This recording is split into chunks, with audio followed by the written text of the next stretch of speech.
నామానికి చేయవలసిన మీ అందరికీ నా హృదయపూర్వకంగా తెలియజేస్తాను. గడిచిన వారంలో కష్టపడి మరొక వారం కలిసి దేవుని స్తుతించడానికి దేవుడు అందరికీ గాను కృపను అనుగ్రహించున్నాడు. ఆయన కృప లేకుండా ఈ లోకంలో మనం చదివించలేము అనేటువంటి మాటను మనం జ్ఞాపకం చేసుకోవాల్సిన వారమైన కాబట్టి దేవుడు మనకిచ్చిన కృపకు అందరం స్తుతి చెల్లించవలసిన వారమైన వాక్య ధ్యానంలో మనం సాధన దగ్గర ఒక రీక్యాప్ మనం ఒకసారి చూసి మనం ధ్యానంలో 10వ అధ్యాయంలో మరి మొదటి అధ్యాయం వచనాలు మనం చూసినప్పుడు ఏ విధంగా మరి ధర్మశాస్త్రం గురించినటువంటి వివరణ ఇవ్వబడినట్టుగా మనం చూస్తున్నాం. అది రాబోయే విషయము ఛాయే కానీ వాస్తవము కాదనేటువంటి మాట మనం చూస్తున్నట్టుగా మరి కింద వచనాలు ఇంకా మనం చూస్తే ధర్మశాస్త్రాన్ని కొట్టివేయడానికి దేవుడు తెర మీదకి తీసుకొచ్చినటువంటి విధానము సంఘటన ఏంటంటే చిత్తములను నెరవేర్చడం. దేవుని చిత్తాన్ని నెరవేర్చగలిగితే ధర్మశాస్త్రం యొక్క అవసరత లేనటువంటి పరిస్థితులు.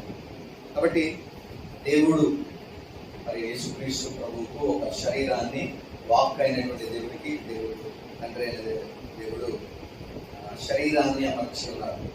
ఆ శరీరము ద్వారా శరీరంలో ఉన్న చిత్తము ద్వారా తండ్రి యొక్క చిత్తాన్ని నెరవేర్చి మరి ధర్మశాస్త్ర సంబంధమైన సమస్తలను కూడా ఆయన కొట్టివేసి దేవుని చిత్తాన్ని స్థిరపరిచినట్టుగా మనం చూస్తూ ఉన్నాం.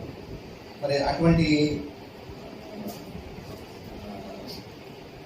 ఆయన చిత్తమును నెరవేర్చడం ద్వారా క్రీస్తు ప్రభువారు ఆయన పరిశుద్ధ శరీరం ద్వారా రక్తం ద్వారా అతి పరిశుద్ధ స్థలంలోనికి మనం యాక్సెస్ అనుగ్రహించినటువంటి పరిస్థితిని మనం చూస్తున్నాం.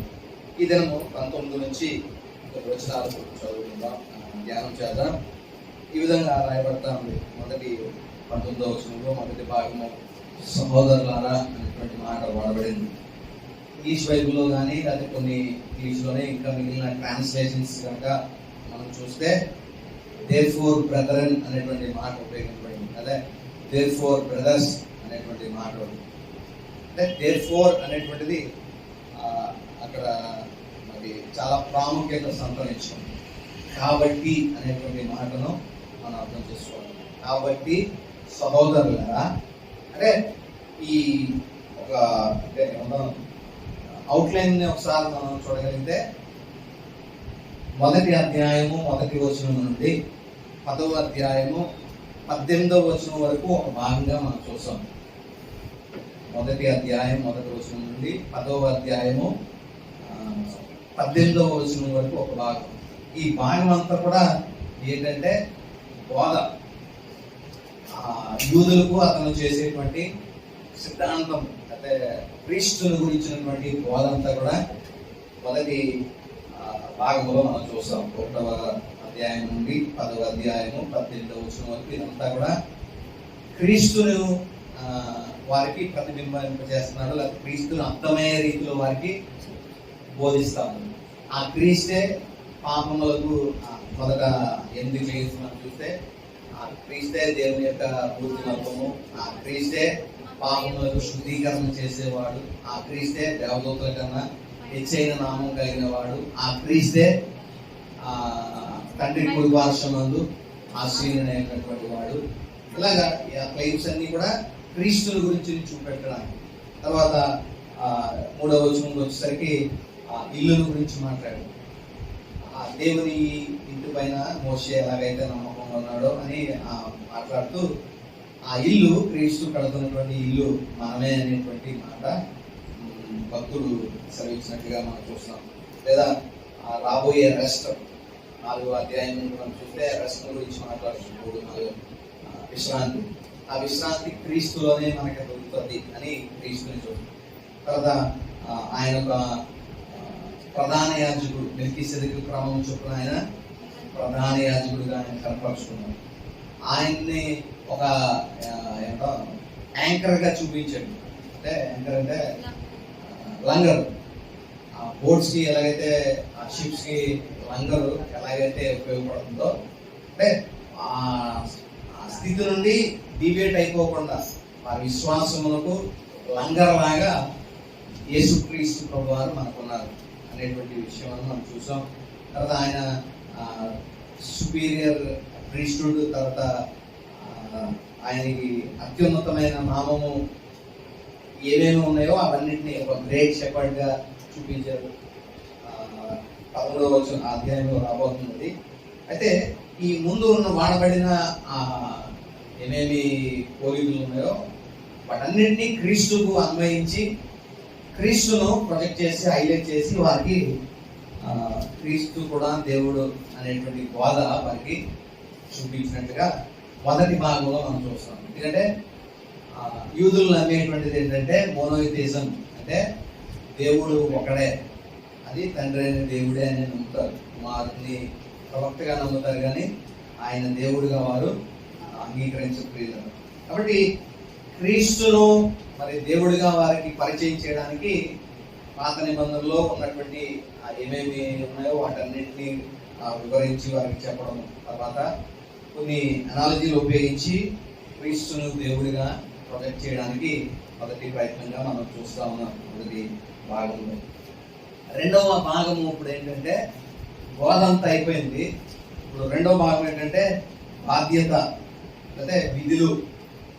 ఈ 10వ అధ్యాయం 19వ వచనం నుండి ఆఖరి 13వ అధ్యాయం ఆఖరి వరకు కూడా 25వ వచనం వరకు కూడా మన విధులు ఏవైతే ఉన్నాయో, లేదా మన డ్యూటీస్ లేదా మన రెస్పాన్సిబిలిటీస్ ఏమైతే ఉన్నాయో వాటిని ఈ భాగంలో మనం చూడగలుగుతా ఉన్నాం. కాబట్టి ఇది ఈ విధంగా ఈ గ్రంథాన్ని 2 భాగాలుగా మనం కనుక చేయగలిగితే, మొదటి భాగము సిద్ధాంతము లేదా క్రీస్తుని గురించిన బోధ అంతా, ఎక్స్పోజిషన్ అంతా మనం చూడగలుగుతాం. రెండవ భాగము ఏమంటాం, ఈ మనం చేయవలసిన డ్యూటీస్, మనం చేయవలసిన విధులు ఏదైతే ఉన్నాయో, రెస్పాన్సిబిలిటీస్, దాని గురించి మరి వివరించడం మనం చూస్తా ఉన్నాం. మనం ముందు చెప్పుకున్నాం హెబ్రీ గ్రంథంలో మరి 5 ప్రాముఖ్యమైనటువంటి హెచ్చరికలు ఉన్నట్లుగా మనం చూస్తా ఉన్నాం. హెచ్చరిక భాగాలుగా మనం చూసాం. మొదటి హెచ్చరిక ఏంటంటే 2వ అధ్యాయంలో 1 నుంచి 4 మనం చూసాం. మనం ఒప్పుకున్న దాన్ని కనుక గట్టిగా పట్టుకోలేకపోతే, మనం క్రీస్తుని గురించిన విషయాలను గట్టిగా మనం పట్టుకోలేకపోతే కొట్టుకుని పోయేటువంటి ప్రమాదం మనకి ఉన్నదని మనం హెచ్చరించినట్లుగా మనం చూస్తా ఉన్నాం. రెండవ హెచ్చరిక 3వ అధ్యాయం 7 నుంచి 4:13 వరకు మనం చూడగలుగుతాం. అవిధేయత లేదా అవిశ్వాసం వలన ప్రమాదము అనేటువంటి భాగాన్ని మనం చూసాం. 3వ అధ్యాయము 5వ వచనం 16 నుండి 6:12 వరకు మనం చూస్తే, ఇప్పటికీ మీరు బోధకులై ఉండాల్సినటువంటి మీరు ఇంకనూ మూల పాఠాలని నేను మీకు మరలా చెప్పాల్సి వస్తుంది అనేటువంటి కాంటెక్స్ట్ లో పరిపక్వత మీరు చెందకపోతే, ఆ వైపు మీరు పురోగతి సాధించలేకపోతే మీరు నష్టం అనేటువంటి హెచ్చరిక మనం చూసాం. ఇప్పుడు ఈ కాంటెక్స్ట్ లో మరి 19 నుండి 39వ వచనం వరకు 10వ అధ్యాయంలో ఉద్దేశపూర్వక పాపం యొక్క ప్రమాదము, దాని గురించి భక్తులు మనల్ని హెచ్చరించాడు. తర్వాత రాబోయే 12వ అధ్యాయంలో 14 నుంచి 29 వరకు మనం చూసినట్లయితే ఉదాసీనతకు వ్యతిరేకంగా మరి హెచ్చరిక చేయబడినట్లుగా మనం చూస్తాం. అది 12వ అధ్యాయంలో మనం చూద్దాం. కానీ ఇప్పుడు మరి 10వ అధ్యాయము 19 నుండి 39 వరకు హెచ్చరిక భాగంగా దీన్ని మనం తీసుకోవాల్సిన వారమై ఉన్నాం. అయితే ఇక్కడ ప్రారంభించినటువంటి ప్రారంభం ఎలా ఉందంటే, therefore brethren అనేటువంటి మాట ఉపయోగపడింది.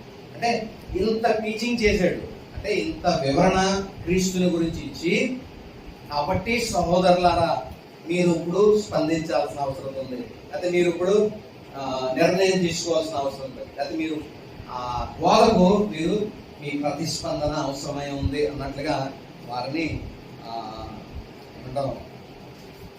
ఆహ్వానిస్తున్నట్లుగా ఇక్కడ మనం చూస్తూ ఉన్నాం పిల్లలు.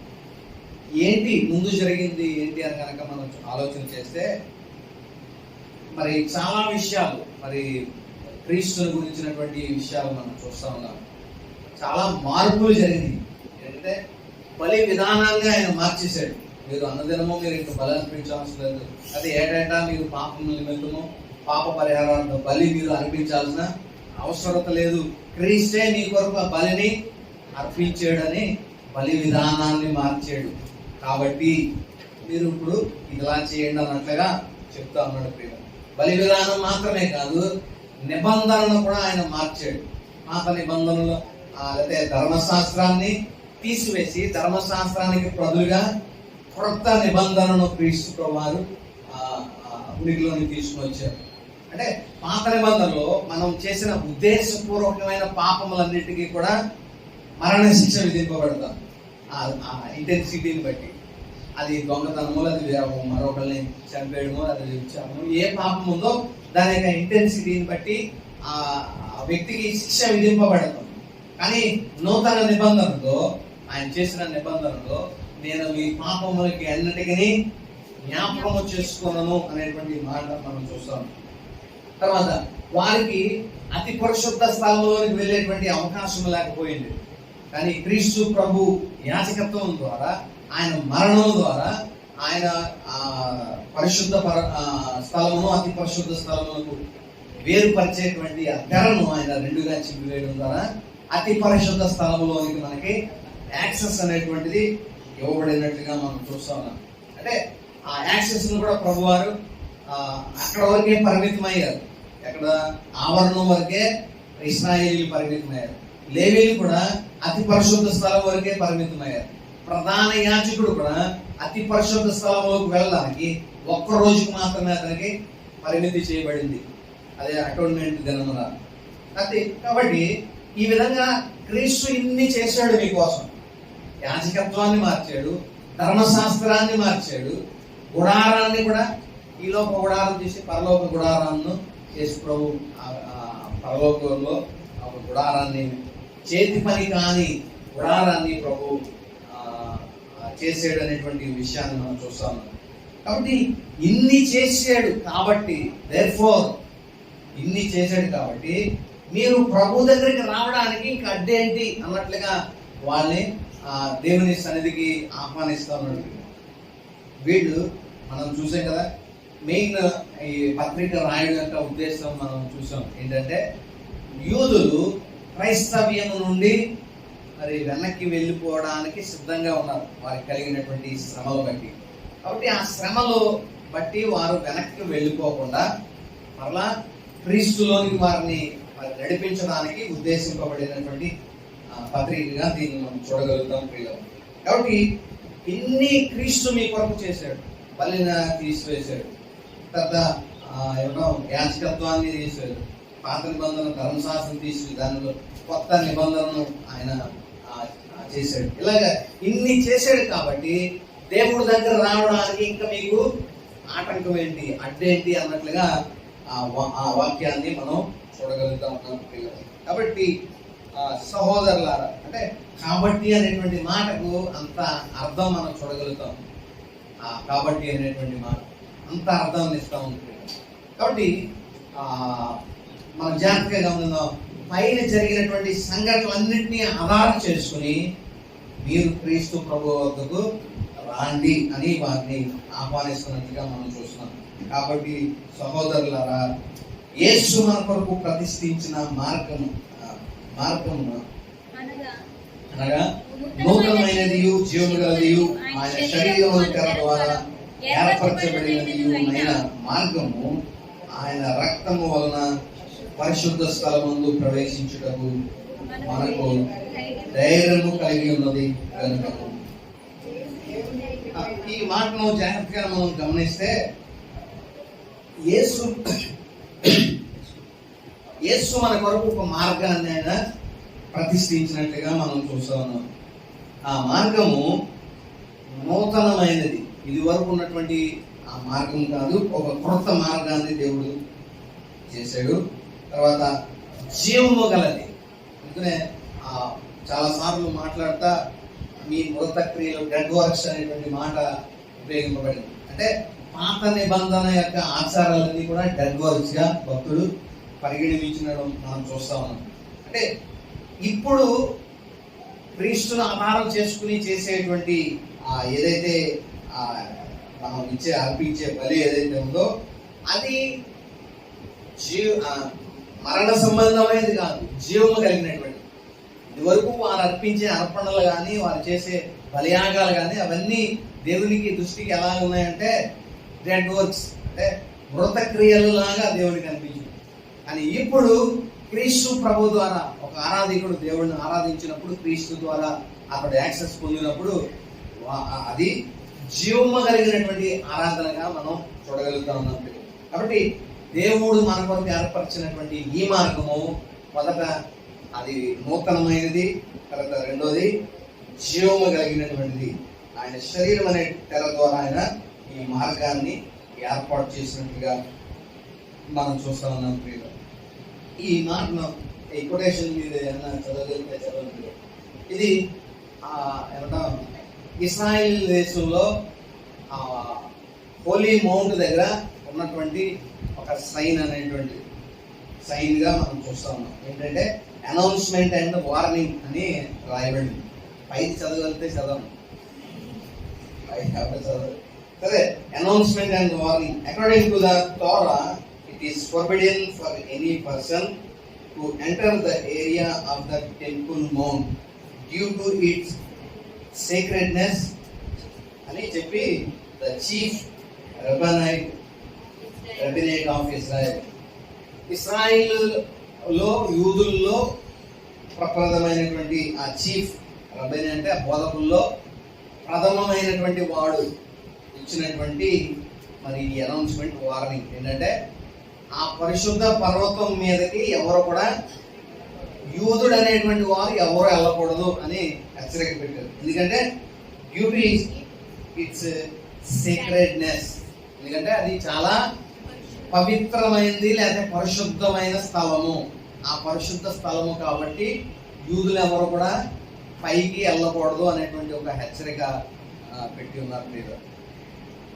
ఇక్కడ కాంట్రాస్ట్ గా మనం చూస్తా ఉన్నాం.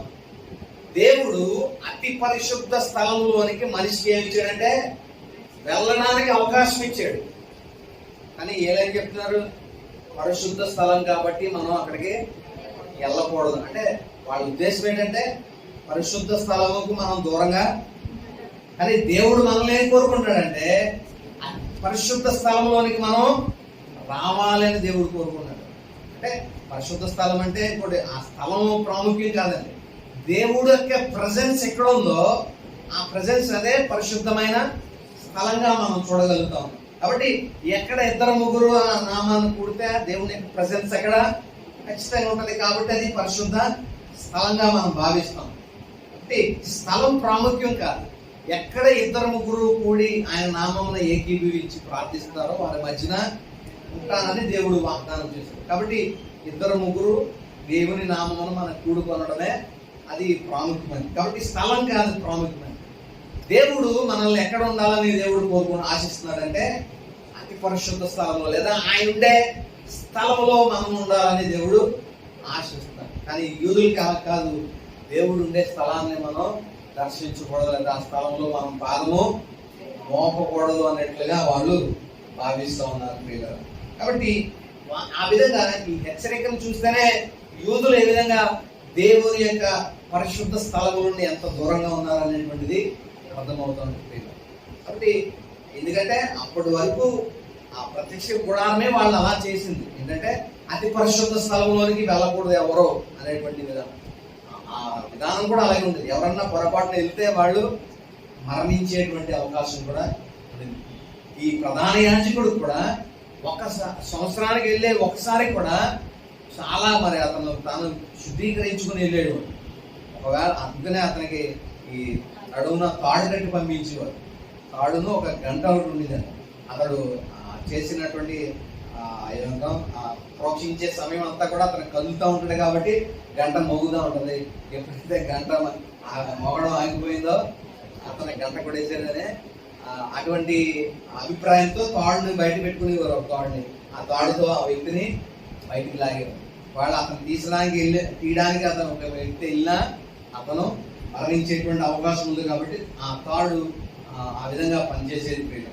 కాబట్టి అతి పరిశుద్ధ స్థలంలోనికి యాక్సెస్ ఇది వరకు లేకపోయింది, కానీ ఇప్పుడు ప్రభువే యాక్సెస్ ఇస్తా ఉన్నాడు. ప్రభు ద్వారా దేవుడే మనకి యాక్సెస్ ఇస్తాను.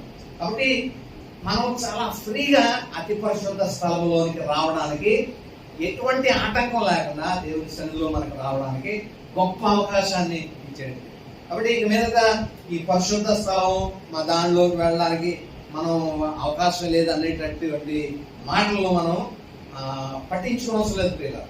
ఎందుకంటే దేవుడే మనల్ని కోరుకుంటున్నాడు అతి పరిశుద్ధ స్థలంలో మనం ఉండాలని. తర్వాత ఇది ఒకసారి చూద్దాం. ఇందాక క్రీస్తు ప్రభు వారిని పోల్చినటువంటి బిరుదులు ఏవైతే ఉన్నాయో ఇక్కడ కొన్ని మనం చూద్దాం ప్రియులారా. అంటే ఇందాక కాబట్టి అనేటువంటి మాటను మనం చదువుకున్నాం కదా. అంటే దాని ముందంతా కూడా కొంత జరిగినటువంటి విధానము ఏంటో చూస్తే 9వ అధ్యాయం 15వ వచనంలో క్రీస్తు ఈ విధంగా పోల్చబడ్డాడు ఒక మధ్యవర్తి కింద.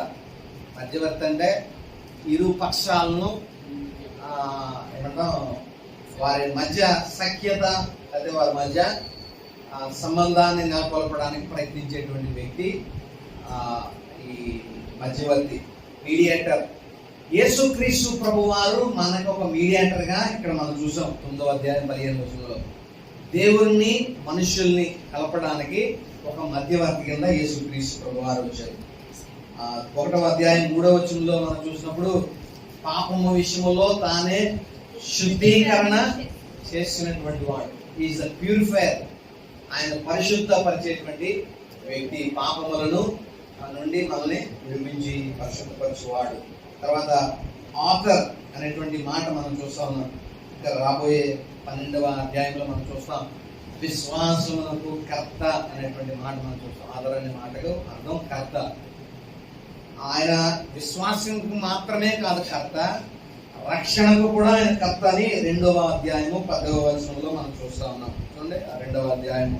ఎవరి నిమిత్తము సమస్తమును ఉన్నవో, ఎవరి వలన సమస్తమును కలుగుచున్నవో, ఆయన అనేకులైన కుమారులను మహిమకు తెచ్చుచుండగా వారి రక్షణకర్తను శ్రమల ద్వారా సంపూర్ణునిగా చేయుట. వారి రక్షణకర్తను అంటే మనుషులకు రక్షణకర్తగా క్రీస్తు ప్రభువుని ఇక్కడ మనం చూడగలుగుతా ఉన్నాం. ఆయన విశ్వాసములకు కర్త, అలాగే ఆయన రక్షణకు కూడా కర్త అనేటువంటి విషయాన్ని మనం చూస్తా ఉన్నాం. తర్వాత ఈజ్ అవర్ ప్రొపిటియేషన్, ప్రొపిటియేటర్ అనేటువంటి మాట. అదే తెలుగులో మనం చదవాలంటే ప్రజల పాపములకు పరిహారము కలుగు చేసినటువంటి వాడు ఆయనే.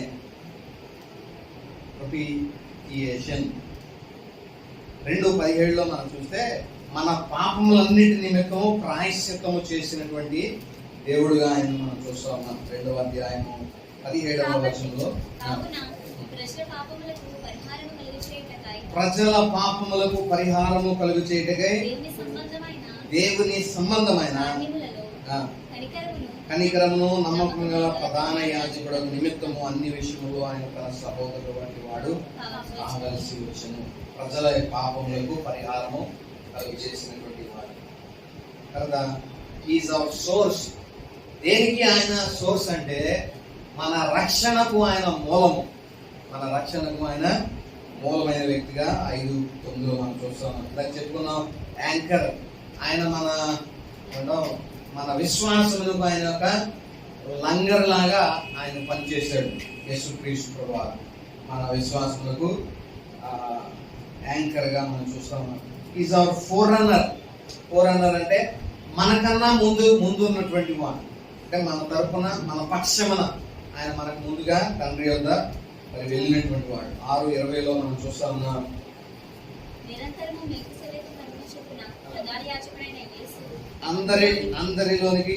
అందులోనికి మనకంటే ముందుగా మన పక్షమున ప్రవేశించాడు.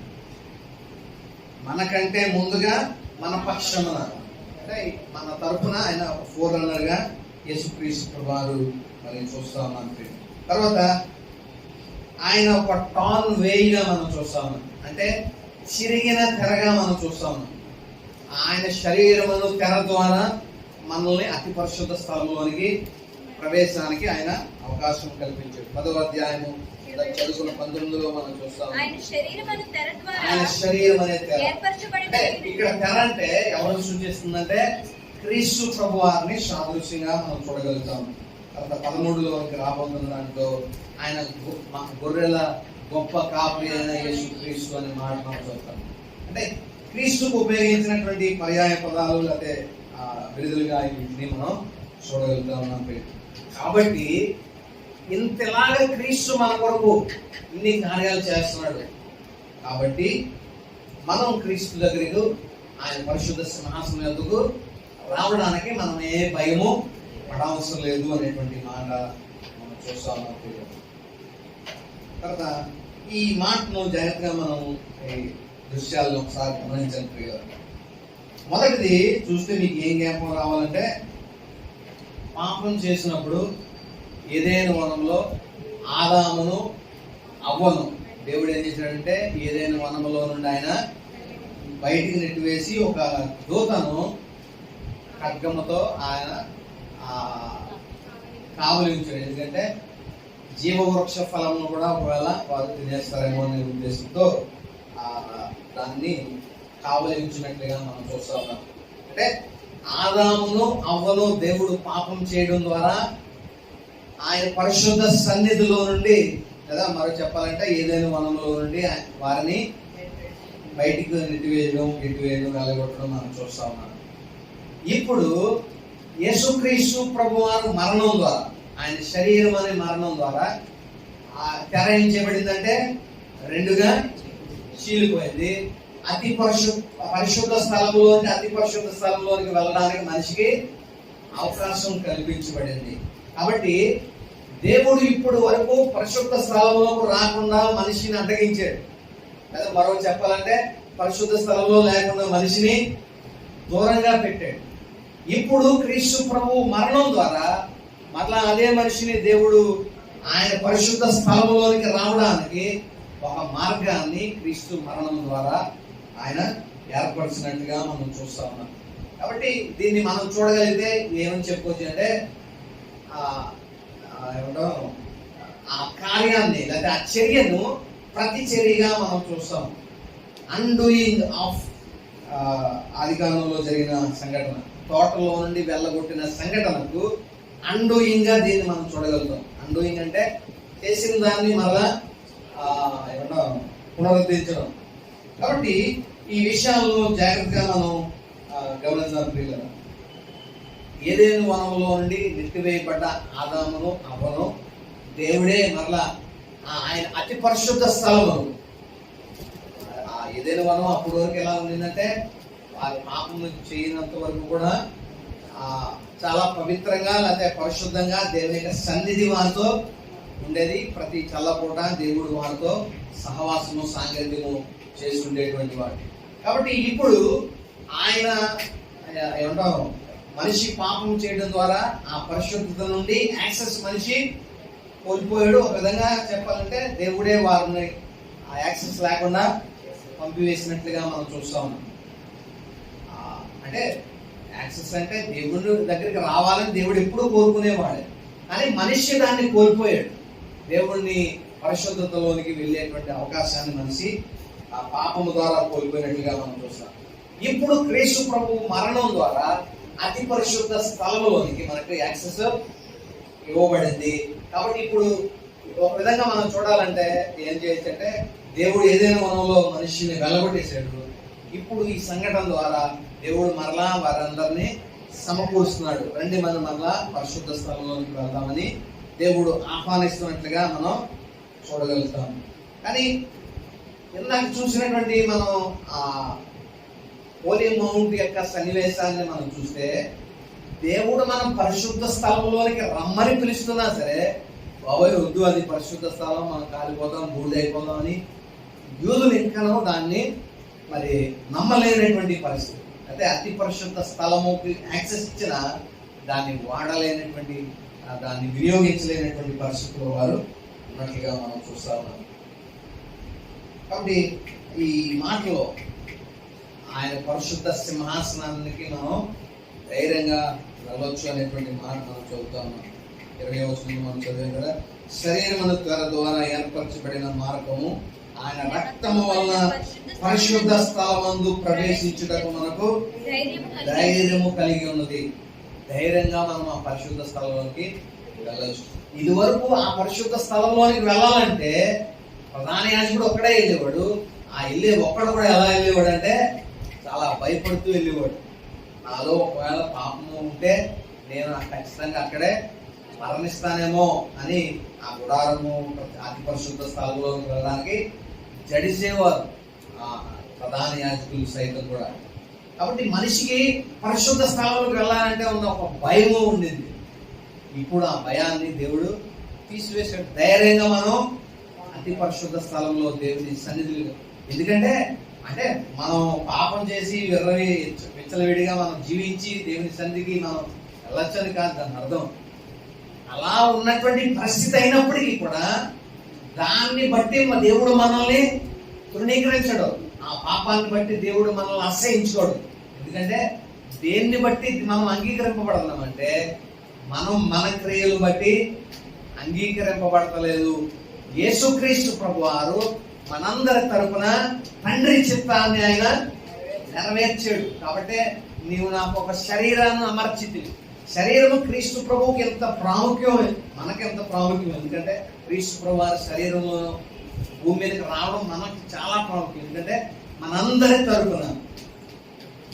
తరపున దేవుడు ఆ చిత్తాన్ని, దేవుని యొక్క చిత్తాన్ని దేవుడు క్రీస్తు ప్రభు వారు నెరవేర్చడం వల్ల మనకు అడ్వాంటేజెస్ కలిగినట్టుగా మనం చూస్తా ఉన్నాం. తర్వాత ఈ మాట ధైర్యము అనేటువంటి మాట ఉపయోగించబడింది కదా 19వ 20వ వచనంలో. పరిశుద్ధ స్థలమందు ప్రవేశించుటకు మనకు ధైర్యము కలిగి ఉన్నది. ధైర్యానికి ఇంగ్లీష్ లో కాన్ఫిడెన్స్ అనే మాట ఉపయోగించారు.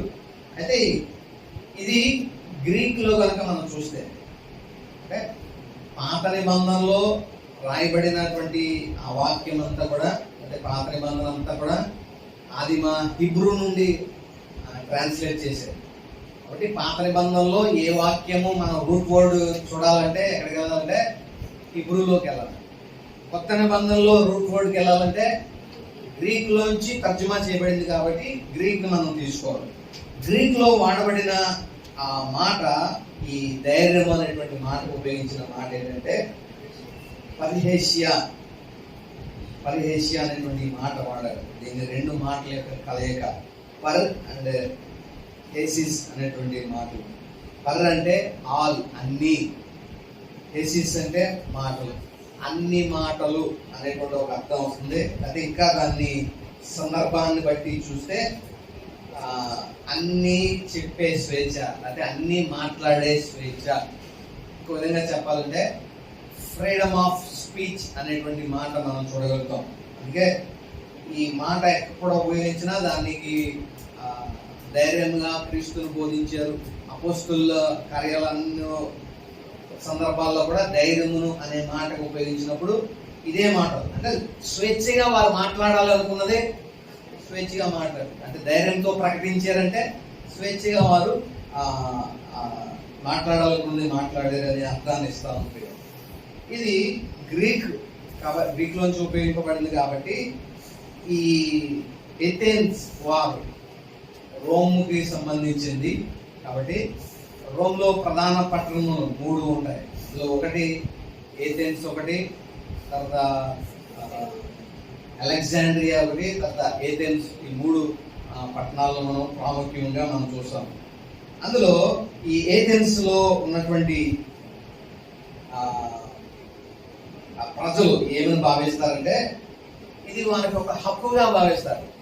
మనకు కూడా ఇది ఫండమెంటల్ రైట్స్ లో ఒక రైట్ టు స్పీచ్ కదండి. కాబట్టి వీరికి కూడా ఆ రైట్ టు స్పీచ్ అంటే ఏదైనా మనిషి మాట్లాడగలిగినటువంటి స్వేచ్ఛ వారికి ఒక హక్కుగా ఉన్నట్లుగా మనం చూస్తా ఉన్నాం. కాబట్టి ఇప్పుడు దీన్ని ఈ సందర్భాన్ని బట్టి హక్కు అనే మాట పరంగా మనం దాంట్లో మనం పెడితే ఇలాగ మనం చదవచ్చు. ఆయన రక్తము వలన పరిశుద్ధ స్థలమందు ప్రవేశించుటకు మనకు ధైర్యం అనే ప్లేస్ లో ఈ పరహేష్య అనేటువంటి రూట్ యొక్క మీనింగ్ ని బట్టి హక్కు కలిగి ఉన్నాము. అంటే పరిశుద్ధ స్థలంలోనికి వెళ్ళడానికి దేవుడు మనకి ఏమి ఇచ్చాడంటే ఒక ఫ్రీ రైట్ ఇచ్చాడు. మనం ఎప్పుడైనా దేవుని సన్నిధిలోకి వెళ్ళి దేవుని ఆరాధించి ఏ స్థితిలో ఉండేనైనా సరే, ఎంత ఘోర పాపుగా ఉండేనైనా సరే దేవుని స్తుతించవచ్చు, దేవుని ప్రార్థించేటువంటి ఒక రైట్ ని దేవుడు మనకి అనుగ్రహించాడు. చాలా మంది ఇక్కడ ఏంటంటే ఈ విధంగా ఆలోచన చేస్తాం, దేవుడు పరిశుద్ధంగా ఉంటేనే కానీ దేవుని వాక్యాన్ని మనం చెప్పకూడదు, పరిశుద్ధంగా ఉంటేనే కానీ మనం ప్రార్థన చేసుకోకూడదు అంటాం. అంటే మనిషి తనకు తానుగా పరిశుద్ధతలో ఎప్పుడు పరిశుద్ధంగా ఉండలేడు. నీవు చేసే కొలది పరిశుద్ధతలోనికి వెళ్ళగలుగుతాం. అంటే పరిశుద్ధంగా జీవిస్తేనే కానీ నేను బోధించడానికి సరిపోనంటే ఆ బోధకుల్లో ఎవరు కూడా మిగలుగుతారు. అంటే దాని అర్థం ఏంటంటే మనము ఆ వాక్యాన్ని చెలుపుతూ లేకపోతే వాక్యాన్ని చదువుతూ ప్రార్థిస్తూ మనం దినదినము దేవుల్లో మనం ఎదగలుగుతాం, పరిశుద్ధతలో మనం ఎదగలుగుతాం. పరిశుద్ధంగా ఉండి ఇది చేద్దామంటే అది అవే పనే కాదు. కాబట్టి అతి పరిశుద్ధ స్థలంలోనికి వెళ్ళడానికి ఒక హక్కుగా దీన్ని మనం చూడవచ్చు. అంటే ధైర్యం అని ఉపయోగింపబడింది. ధైర్యం ఒక కాంటాక్ట్ లో రైతే, హక్కు ఇంకొక కాంటాక్ట్ లో రైతే. ఇప్పుడు వరకు పరిశుద్ధ స్థలంలోనికి వెళ్ళడానికి మనకు హక్కు లేదు. అంటే పరిశుద్ధ స్థలంలోనికి వెళ్ళడానికి మనకి అవకాశం లేనటువంటి పరిస్థితి. హక్కు అన్నా ఎవరికి ఉండిందంటే ఇప్పటి వరకు యూదులకు మాత్రమే ఉంది.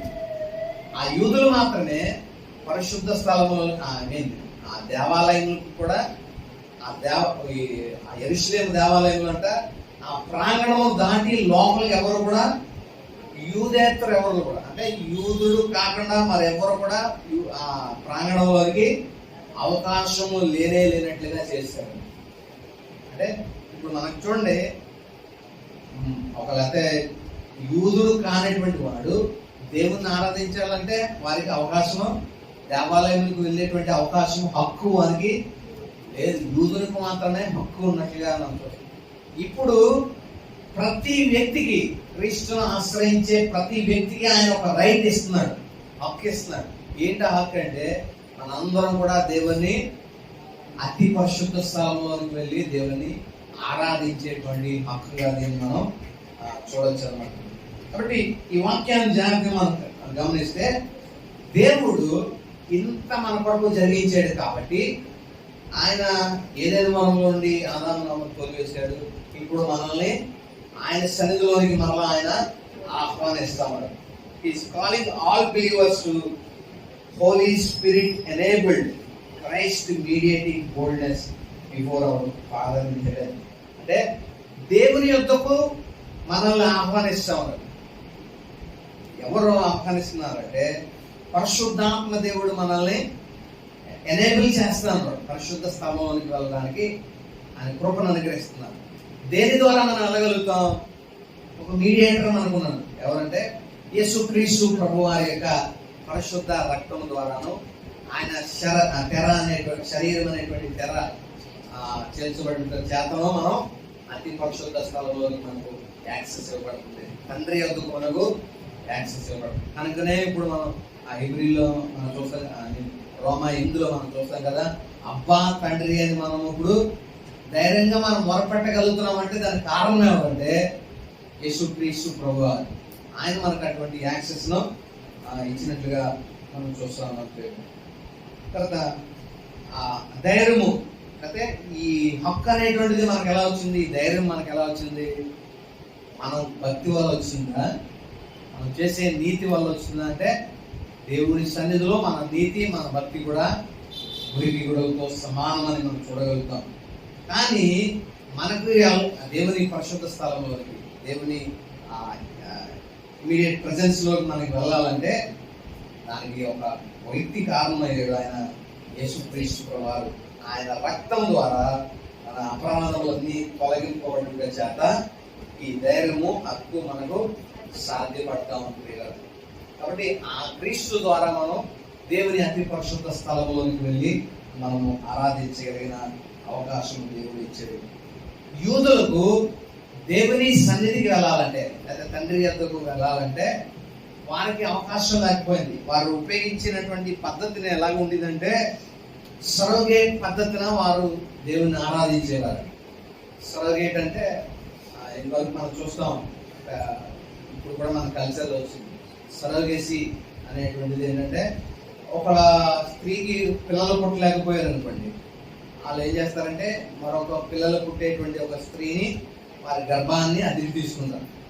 దీని కొరకు ఒక క్లినికల్ ట్రయల్స్ ద్వారా శిశువు జన్మించేటట్లుగా చేసి 9 నెలలు అయిన తర్వాత బిడ్డ పుట్టిన తర్వాత బిడ్డని కొంతకాలం పాలించి పెంచి మళ్ళా ఆ బిడ్డని వీళ్ళకి అప్పగించాను. అంటే సరోగేసి అంటే ఆ స్త్రీని కొంతకాలము అద్దెకి తీసుకున్నారు. అంటే వీళ్ళ ద్వారా అవ్వదు, వీళ్ళ తరపున ఇంకొక స్త్రీ ద్వారా అవ్వేటువంటి ఆ విధానాన్ని మనం చూస్తాం.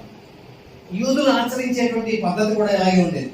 వారు దేవుణ్ణి ఆశ్రయించడానికి లేకపోతే దేవుని సన్నిధికి వెళ్ళడానికి వీళ్ళు వెళ్ళలేదు. వీళ్ళ తరపున ఎవరు వెళ్తారంటే ఒక యాజకుడిని వీళ్ళు పెట్టుకుంటారు. ఒక యాజకుని ద్వారా అంటే సరోగేట్ పద్ధతి ద్వారా దేవుని సన్నిధికి వారు వెళ్ళేటువంటి పరిస్థితి ఉంది. డైరెక్ట్ గా యాక్సెస్ యూదులకి దేవునికి యాక్సెస్ లేదు. త్రూ ఆ ప్రధాన యాజకుడు లేదా యాజకుడి ద్వారా దేవుని సన్నిధికి వెళ్ళే అవకాశం ఉంది. కాబట్టి ఇప్పుడు ఆ మధ్యవర్తిత్వం ఎవరైతే ప్రీస్టుడ్ అనేటువంటిది ఉందో ఆ వ్యవస్థను యేసుక్రీస్తు ప్రభువారు నిర్మూలన చేసి మధ్యవర్తులు ఏం అవసరం లేదు, డైరెక్ట్ గా మనం కలుసుకుందామని దేవునికి ప్రజలకు మధ్యవర్తి మరొకరు ఎవరు లేకుండా ఆయనే ఒక మార్గాన్ని మనకు తెలిసినట్లుగా మనం చూస్తా ఉన్నాం. యేసుక్రీస్తు ప్రభు రక్తం ద్వారా మనం ఇప్పుడు ఏం చేయొచ్చు అంటే తండ్రి యొద్దకు యాక్సెస్ చేయొచ్చు అనేటువంటి విషయాన్ని మనం చూడగలుగుతా ఉన్నాం.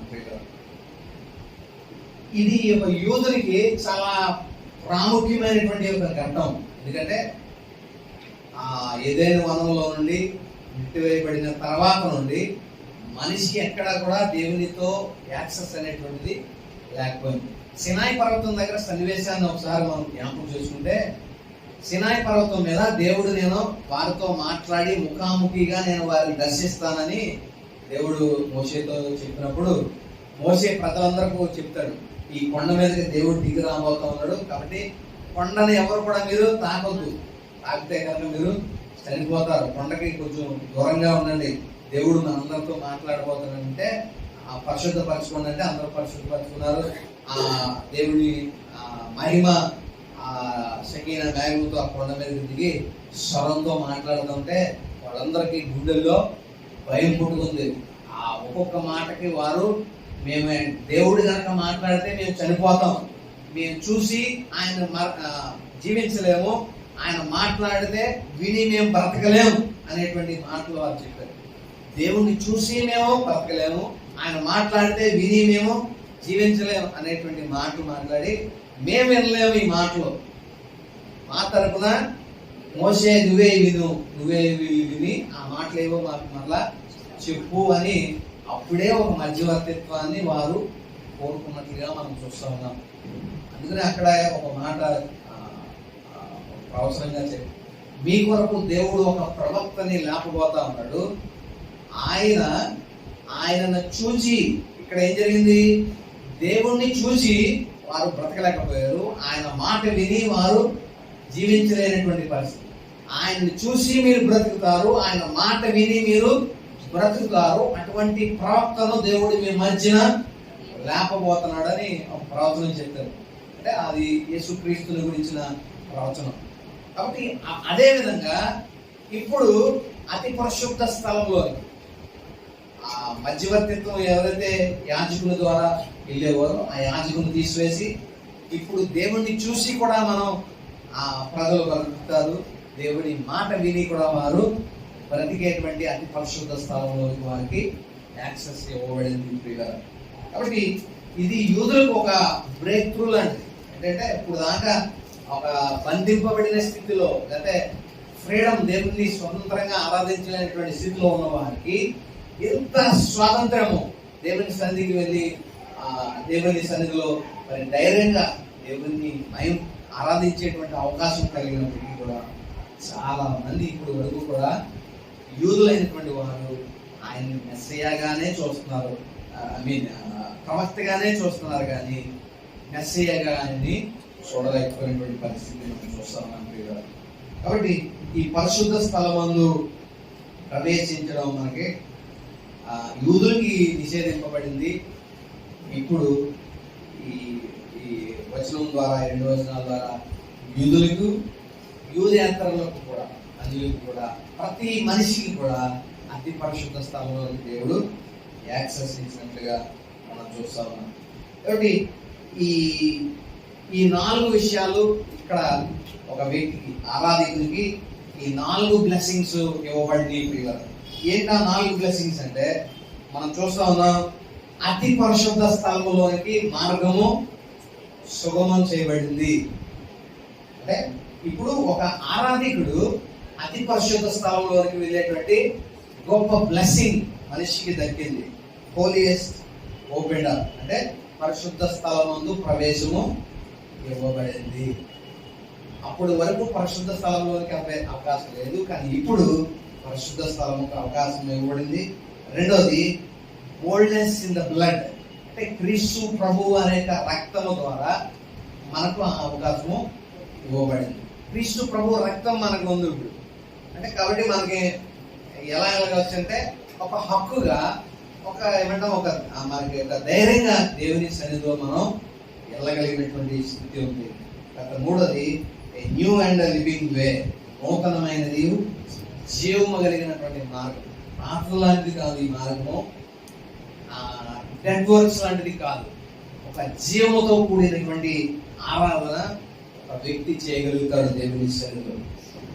తర్వాత నాలుగోది, ఒక గొప్ప ప్రధాన యాజకత్వము వహించినటువంటి వ్యక్తి మనకున్నాడు, ఏ గ్రేట్ హై ప్రీస్ట్. అంటే మన తరపున పరలోక రాజ్యంలో నుండి యేసుక్రీస్తు ప్రభువారు ఈ యాజకత్వం చేస్తా ఉన్నారు. యాజకత్వము, యాజకుడు అంటే చేసే పని ఏంటంటే, ప్రజల పక్షంగా దేవునికి దేవుని తరపున అర్పణలు కానీ లేదా యాచనలు కానీ చేయవలసినటువంటి పని ఏర్పడింది. మన తరపున తండ్రికి ఆయన విజ్ఞాపన చేస్తున్నాడని, విజ్ఞాపనకర్తగా ఆయన మనం చూడగలుగుతాం. కాబట్టి ఒక ఆరాధకునికి గ్రేట్ హై ప్రీస్ట్ ఉన్నాడు. తర్వాత న్యూ అండ్ లివింగ్ వే, ఒక నూతనమైనది, జీవము కలిగినటువంటి ఒక మార్గం మనకు దొరికింది. అంతేకాదు బోల్డ్నెస్ ఆఫ్ క్రైస్ట్ బ్లడ్, క్రీస్తు యొక్క మరి ఆ రక్తము మనకి ఇవ్వబడింది. ఆ రక్తంతో మనం అతి పరిశుద్ధ స్థలంలో, హోలీస్ ఆఫ్ హోలీలోకి మనం వెళ్ళే అవకాశము దేవుడు క్రీస్తు ద్వారా మనకు అనుగ్రహించేది. కాబట్టి ఈ చిన్న మాటను కూడా మనం జ్ఞాపకం చేస్తున్నాం. ఒక భక్తుడు ఈ విధంగా పోలుస్తూ ఉంటాడు, ఏంటంటే ఈ ప్రత్యక్ష గుడారంలో, ప్రత్యక్ష గుడారము ప్రార్థన నిబంధనలో పెట్టాడు, అది మనలోనే చూడొచ్చు అనేటువంటి ఒక మాటను ఇక్కడ భక్తుడు చెప్తా ఉన్నాడు. ఏంటంటే ప్రత్యక్ష గుడారంలో, ఈ డయాగ్రామ్ చూడండి మీకు అర్థం, ఈ 3 భాగాలు ఉంటాయి. 3 భాగాలు అంటే, మొదటిది ఆవరణము, రెండవది పరిశుద్ధ స్థలము, మూడవది అతి పరిశుద్ధ స్థలము.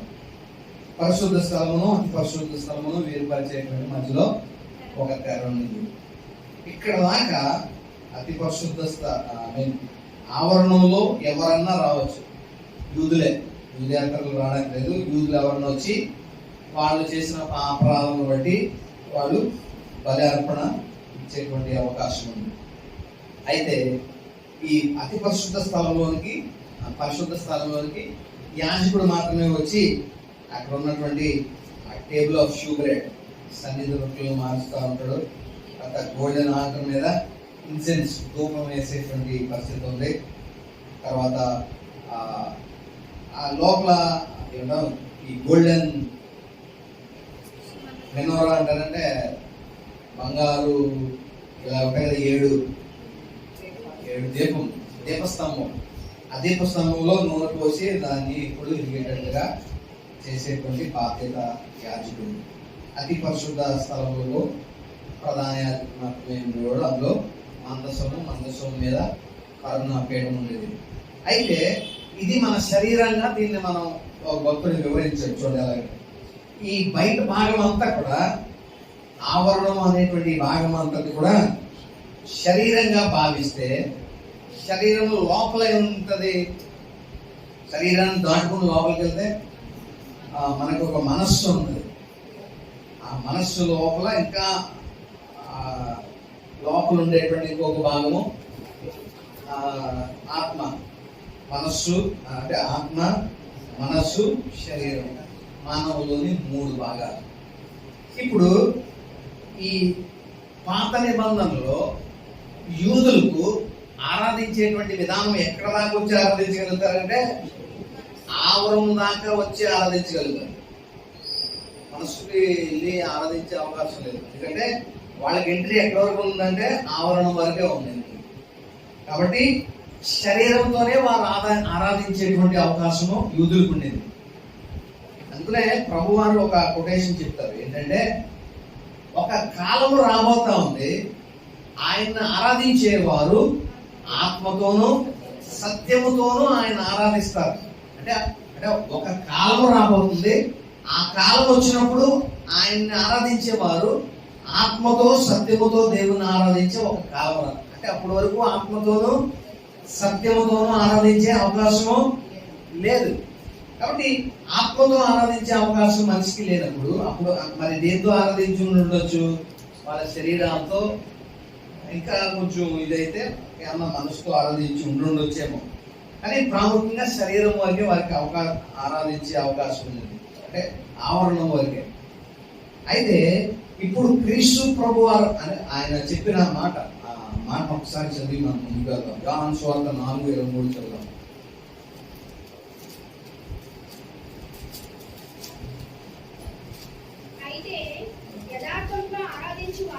యథార్థంగా ఆరాధించేవారు ఆత్మతోనూ సత్యముతోనూ తండ్రిని ఆరాధించే కాలము వచ్చుచున్నది. తండ్రిని ఆరాధించే కాలం వస్తా ఉంది, అది ఇప్పుడునే వచ్చి ఉన్నది.